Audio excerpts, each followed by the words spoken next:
ওই যে যারা বিরোধিতা করে তার কেটে দিচ্ছে ওখানে যাও। আর মনে রাখবে আমি আব্দুর রাজ্জাক বিন ইউসুফ। না চিনা থাকলে ভালো করে চিনে নাও। যদি তোমার চিনতে অসুবিধা থাকে আবার ভালো করে চিনে নাও, আমি আব্দুর রাজ্জাক বিন ইউসুফ। তুমি সব তার কাটে দিলে আমি খোলা মাঠে বক্তব্য দেব।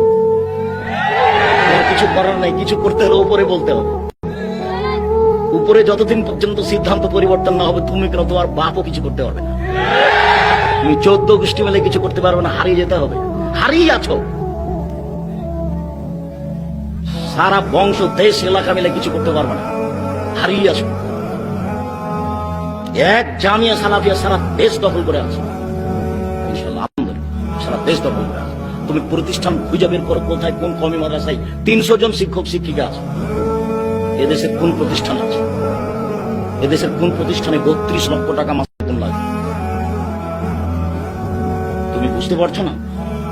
হিংসাটা রেখে দিয়ে ভদ্রতা বজায় রেখে কিছু বললে আল্লাহকে বলো, কোরআন হাদিস শোনে মেনে চলো, কোরআন মাজিদ পড়ো, 5 ওয়াক্ত সালাত আদায়ের আড্ডা পিটো না। 4টা কথা মনে রাখতে হবে, 5 ওয়াক্ত সালাত আদায় করতে হবে, হালাল রুজি উপার্জন করতে হবে, কোরআন তেলাওয়াত করতে হবে। 2 জন যেখানে বসে আছে সেখানে বসতে হবে। আমার জীবনে কোনদিন আমি 4 স্টলে বসিনি, বেঁচে আছি তো। আমি জীবনে কোনোদিন 4 স্টলে দোকান করে বসিনি, তা আছি তো বেঁচে। আমি বেঁচে নাই আপনাদের মাঝে, বেঁচে আছি তো, চলছে তো। আড্ডা ফিরতে হবে না। ওখানে কারো বদনাম করবেন, এক বদনামে সারা জীবনে তাহাজ্জুদ পড়েছেন, এক পাল্লাতে দিলে এক বদনামে সব খেয়ে ফেলবেন। কাজেই যেখানে 2 জন লোক বসে আছে ওখানে বসবেন না। কাজে গেছেন দোকানে, আসসালামু আলাইকুম ভাই, জিনিস 1 কেজি বিল্লি দেন, লবণ কিনতে এসেছি দেন, আর 100 মরিচ দেন, কিনা শেষ হয়ে গেছে, আসসালামু আলাইকুম। ওখানে 1 মিনিট দেরি করবেন না।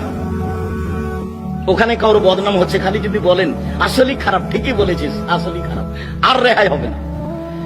এই যে ভাষাটা আপনি মুখ দিয়ে বের করলেন, এটা এখন আপনি কি দিয়ে ঠেকাবেন? কি দিয়ে ঠেকাবেন? তাহাজ্জুদ পড়া হবে না, হজ করা হবে না, দান করা হবে না, তাসবিহ তাহলিল করা হবে না, জিকির আজকার করা হবে না। তাহলে আমি কি করলাম? এমন কি বিপদে পড়ে গেলাম?